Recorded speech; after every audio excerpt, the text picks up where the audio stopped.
espada, ni con ejército, cuando él era atormentado por un espíritu, por un demonio.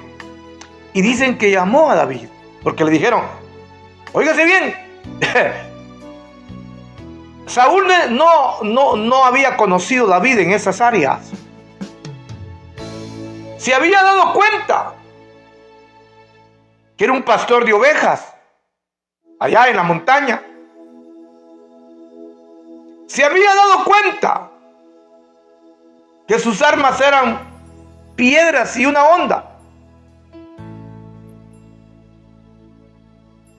Pero nunca que tenía una experiencia de conocer a un Dios que le agradaba la música de él y su canto.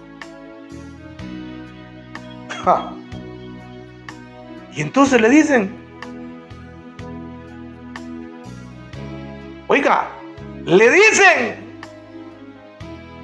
ahí hay un muchachito que cuando toca su arpa y cuando entona alabanzas a nuestro Dios, oiga, ¿cómo sabían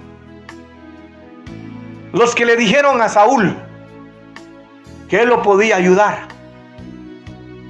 Porque no había otra alternativa para que Saúl fuera liberado de esos tormentos, que incluso eran a consecuencia de sus actos. Y mandan a llamar a David, y comienza David, hermanos, a tocar su arpa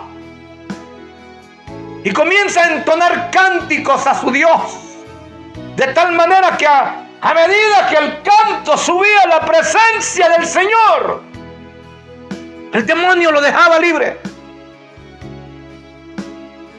Yo me pregunto, ¿sería esa la primera experiencia de David en esa área?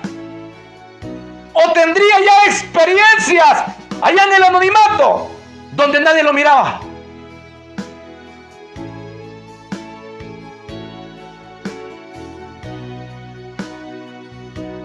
Aleluya. ¿Qué resultados había experimentado este varón cuando estaba en el anonimato? A través de su canto y a través de su ejecución de su instrumento, que los demonios huían.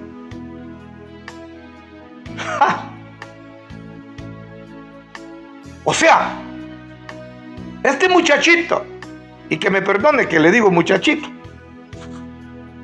pero este hombre, este varón de Dios,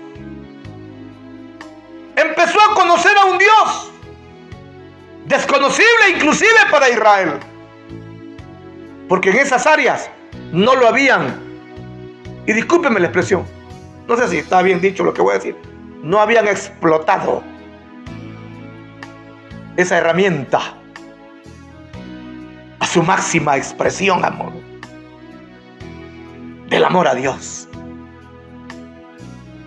de conocerle el corazón a Dios, de saber que Él habita en la alabanza de su pueblo.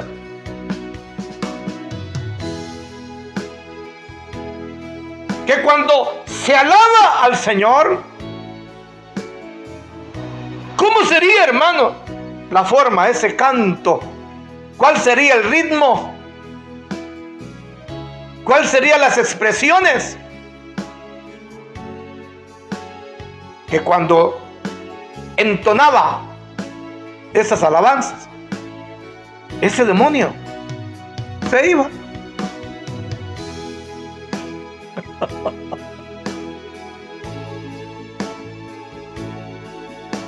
De igual manera podríamos decir con Pablo y Silas, que no tenían instrumentos, tenían cadenas en sus manos, en sus pies, con un cepo en el cuello, así, erguido, en una cárcel, ambos. y comenzaron a cantarle al Señor. Ahí sí que no habían instrumentos, a puro a capela, pero una alabanza que estremeció las cárceles y se rompieron los cerrojos.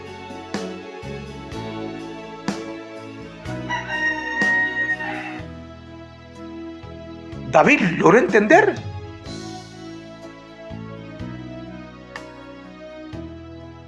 que ese sacrificio a su Dios, y discúlpeme la expresión, estaba por encima de cualquier otro sacrificio que, aunque hubiese sido revelado por el Señor,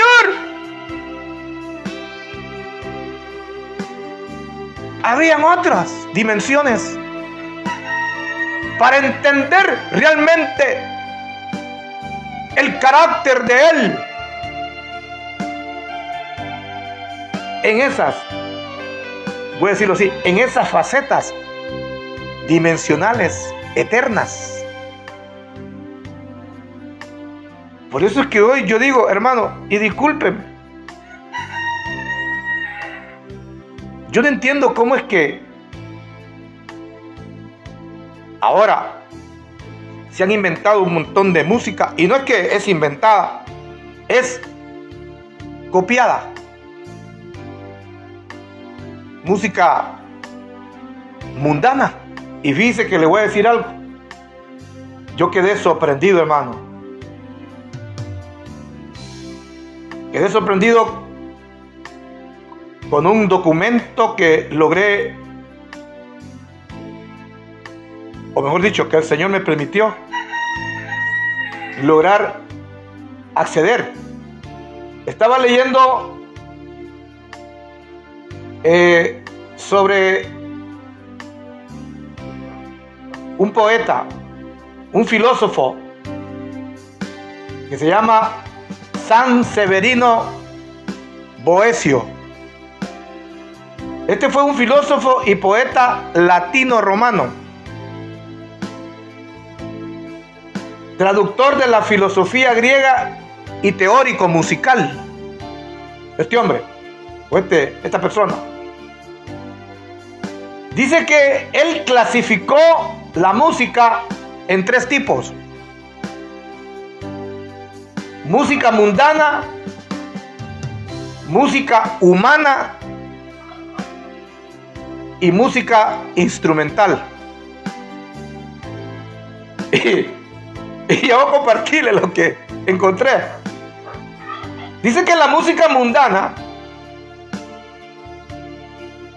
lo que Pitágoras, ¿sabe que Pitágoras también era un matemático? Esa música mundana, dice que Pitágoras la denominaba la armonía de las esferas. O sea, la música mundana,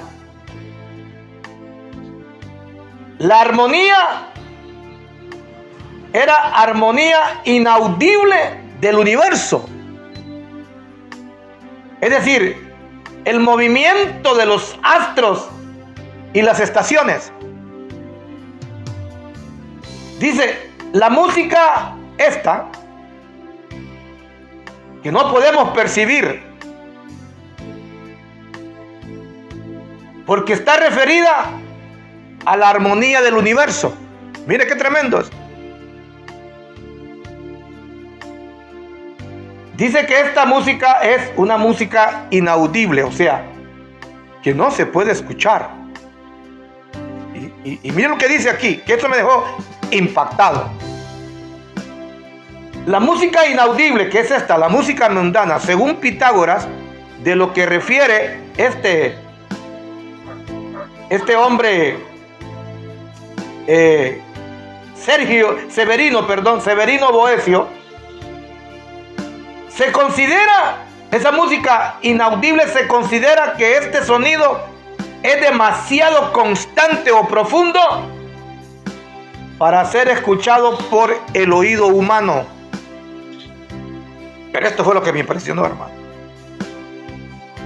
Pero puede ser percibido, dice, por el alma o la razón. ¡Ah!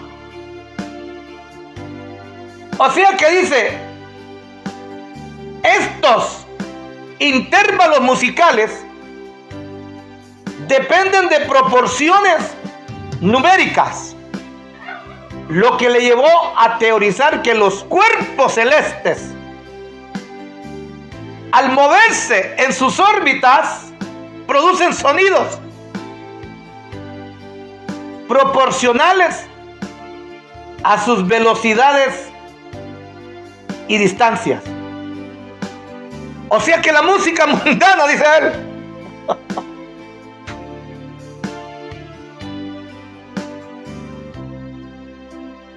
que aunque se considera un sonido demasiado constante o profundo para ser escuchado por el humano, o sea, por el oído humano, pero puede ser percibido en el alma del individuo. Mire, usted sabe que cuando uno estudia la Biblia siempre surgen interrogantes y hay cosas que nos detenemos, porque no podemos inventar ni mucho menos especular. Pero esto a mí me dejó impresionado. Yo siempre me preguntaba, amados hermanos, ¿quién originó los géneros de música en la tierra? Usted sabe que cada nación se distingue también por su cultura, aún su cultura musical. Por ejemplo,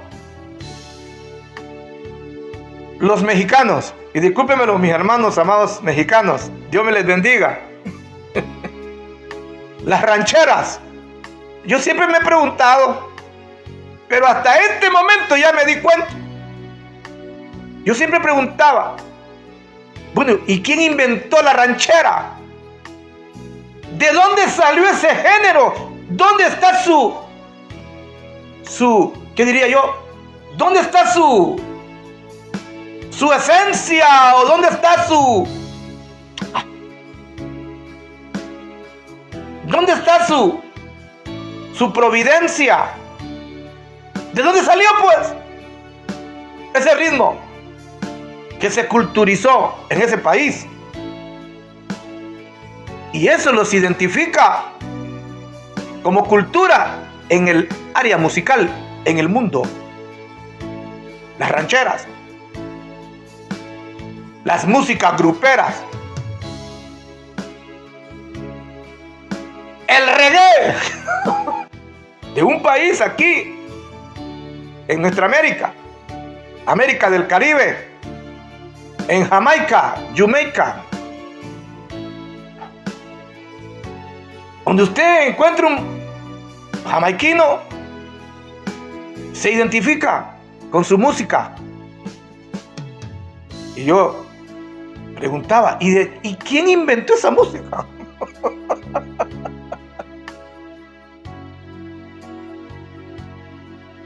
¿Dónde está su origen? Y mire, con esto que estoy leyendo me estoy dando cuenta.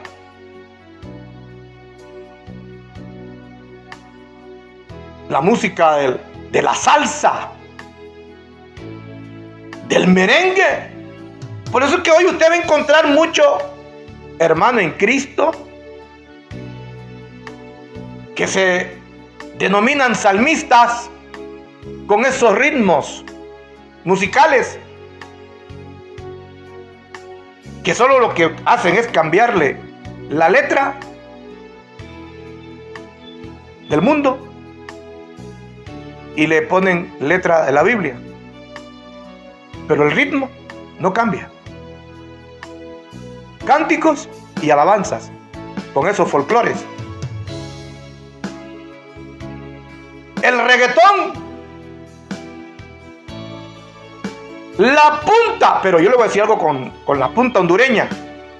Y discúlpenme los hermanos en Cristo, garífunas.